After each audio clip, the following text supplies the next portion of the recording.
جیسا کہ ہماری پچھلی ویڈیو میں آپ نے حضرت عمر فاروق رضی اللہ تعالیٰ عنہ کے ابتدائی حالات کے بارے میں جانا، لیکن کیا آپ کو معلوم ہے کہ حضرت عمر فاروق رضی اللہ تعالیٰ عنہ کے قبول اسلام سے اسلام کو عزت و شوکت کیسے ملی؟ اور کیا آپ حضرت عمر فاروق رضی اللہ تعالیٰ عنہ سے متعلق فرامین رسالت میں آپ جانتے ہیں؟ اور کیا آپ کو معلوم ہے کہ حضرت عمر فاروق رضی اللہ تعالیٰ عنہ کو شہادت کا مرتبہ کب اور کیسے ملا؟ جاننے کے لیے ہماری اس ویڈیو کو اینڈ تک لازمی دیکھیے۔ جب حضرت عمر فاروق رضی اللہ تعالیٰ عنہ دائرہ اسلام میں داخل ہوئے تو پھر نبی رؤوف الرحیم صلی اللہ علیہ وآلہ وسلم نے سیدنا عمر رضی اللہ تعالیٰ عنہ کی سینہ مبارک پر دست اقدس رکھا اور دعا فرمائی، یا اللہ اس کے سینے میں جو کچھ میل کچیل ہو وہ دور کرتے اور اس کے بدلے ایمان سے اس کا سینہ بھرتے۔ قبول اسلام کے وقت بعض مورخین کے نزدیک آپ کی عمر 30 سال تھی اور بعض کہتے ہیں کہ عمر 26 سال تھی۔ مصر کے ایک بہت بڑے عالم مفسر قرآن جناب علامہ طنطاوی رحمۃ اللہ علیہ نے عجیب جملہ کہا ہے کہ حقیقت یہ ہے کہ عمر رضی اللہ تعالیٰ عنہ اسی گھڑی پیدا ہوئے اور یہی سے ان کی تاریخی زندگی کا آغاز ہوا۔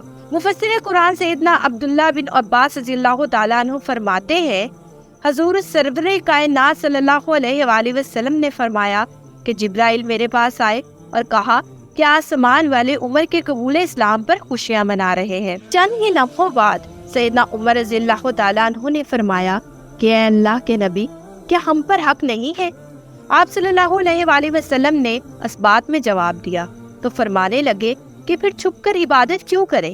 چلیے خانہ کعبہ میں چل کر عبادت کرتے ہیں۔ میں قربان جاؤں اپنے آقا مولا صلی اللہ علیہ وآلہ وسلم پر کہ انہوں نے ایسے ہی عمر کو نہیں مانگا تھا، بلکہ دور سے نگاہ نبوت دیکھ رہی تھی کہ اسلام کو عزت و شوکت عمر کے آنے سے ہی نصیب ہوگی۔ حضور اکرم صلی اللہ علیہ وآلہ وسلم نے صحابہ کرام رضی اللہ تعالیٰ عنہ کو 2 صفوں میں تقسیم کیا۔ ایک صف کے آگے اسد اللہ رسول سیدنا حمزہ رضی اللہ تعالیٰ عنہ چل رہے تھے اور دوسری صف کے آگے مراد رسول صلی اللہ علیہ وآلہ وسلم پیغمبر اسلام صلی اللہ علیہ وآلہ وسلم کے لیے عطائے خداوندی یعنی سیدنا عمر فاروق رضی اللہ تعالیٰ عنہ چل رہے تھے۔ مسلمان جب خانہ کعبہ میں داخل ہوئے تو کفار مکہ نے دیکھا، نظر پڑی حمزہ پر اور عمر پر تو بڑے غمگین ہوئے، لیکن کس میں جرأت تھی کہ کوئی بولتا۔ اس دن سے مسلمانوں کے لیے تبلیغ دین میں آسانی پیدا ہوئی اور یہ وہی دن تھا جب اللہ کے نبی پاک صلی اللہ علیہ وآلہ وسلم نے فرمایا تھا کہ اللہ تعالیٰ نے سچ کو عمر کے قلب و لسان پر جاری کر دیا اور وہ فاروق ہے۔ اللہ تعالیٰ نے اس کے ذریعے حق و باطل میں فرق کر دیا ہے۔ جناب سیدنا عبداللہ رضی اللہ تعالیٰ عنہ فرماتے ہیں، اللہ کی قسم ہم کعبہ کے پاس کھلے بندوں نماز نہیں پڑھ سکتے تھے، یہاں تک کہ حضرت عمر رضی اللہ تعالیٰ عنہ اسلام لائے۔ اسی طرح حضرت صہیب بن سنان رضی اللہ تعالیٰ عنہ فرماتے ہیں کہ جب عمر رضی اللہ تعالیٰ عنہ نے اسلام قبول کیا تو اسلام کو غلبہ نصیب ہوا اور ہم کھلے بندوں اسلام کی دعوت دینے لگے اور ہم حلقہ بنا کر بیت اللہ میں بیٹھتے تھے۔ ہم بیت اللہ کا طواف کرنے لگے اور اب ہم پر اگر کوئی زیادتی کرتا تو ہم اس سے بدلہ لیتے تھے۔ سیدنا حضرت عمر رضی اللہ تعالیٰ عنہ کی شان رفیع میں چند فرامین رسالت آپ صلی اللہ علیہ وآلہ وسلم پیش کرتی۔ نبی اکرم صلی اللہ علیہ وآلہ وسلم فرماتے ہیں کہ اے ابن حطاب، اس ذات کی قسم جس کے دستے قدرت میں میری جان ہے، جس راستے پہ آپ کو چلتا ہوا شیطان پا لیتا ہے وہ اس راستہ سے ہٹ جاتا ہے، وہ راستہ چھوڑ کر دوسرا راستہ اختیار کر لیتا ہے۔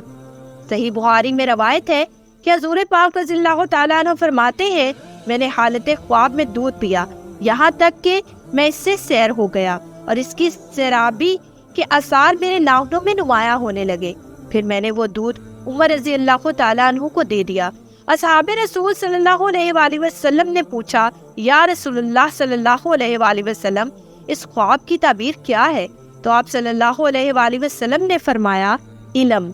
اسی طرح بڑی ہی مشہور و معروف حدیث نبوی ہے کہ نبی کریم صلی اللہ علیہ وآلہ وسلم نے فرمایا، اگر میرے بعد کوئی نبی ہوتا تو عمر ہوتا، یعنی اگر سلسلہ نبوت جاری رہتا تو سیدنا حضرت عمر رضی اللہ تعالیٰ عنہ بھی منصب نبوت سے سرفراز کیے جاتے۔ سلسلہ احادیث سے آخری حدیث پیش کرتی ہوں کہ یہ سلسلہ بہت دراز ہے اور دامن صفات میں جگہ کم۔ بخاری شریف میں سیدنا انس بن مالک رضی اللہ تعالیٰ عنہ سے مروی ہے کہ ایک دفعہ حضور پر نور صلی اللہ علیہ وآلہ وسلم احد کے پہاڑ پر تشریف لے گئے۔ ہمراہ ابو بکر، عمر اور عثمان بھی تھے۔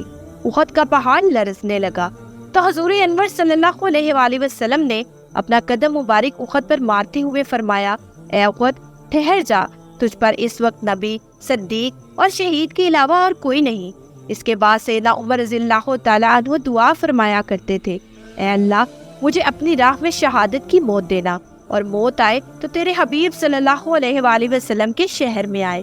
بلاخر آپ کی دعائے شہادت کو حق تعالیٰ نے قبول فرمایا اور دیار حبیب صلی اللہ علیہ وآلہ وسلم میں بلکہ مصلائے رسول صلی اللہ علیہ وآلہ وسلم پر آپ کو 27 ذوالحجہ بروز چہارشنبہ بدھ زخمی کیا گیا، اور یکم محرم بروز یکشنبہ اتوار آپ رضی اللہ تعالیٰ عنہ نے شہادت پائی۔ مجھے امید ہے کہ ناظرین کے لیے آج کی ویڈیو بہت ہی دلچسپ اور معلوماتی رہی ہوگی، اور اگر آپ چاہتے ہیں کہ ہم ایسے ہی آپ تک اہم موضوع شیئر کرتے رہیں تو ہمارے چینل کو لائک، شیئر اور سبسکرائب کرنا مت بھولیے گا، اور بیل آئیکن کا بٹن ضرور پریس کیجیے گا تاکہ ہر نئی ویڈیو کا نوٹیفیکیشن آپ کو آپ کی اسکرین پر ملے۔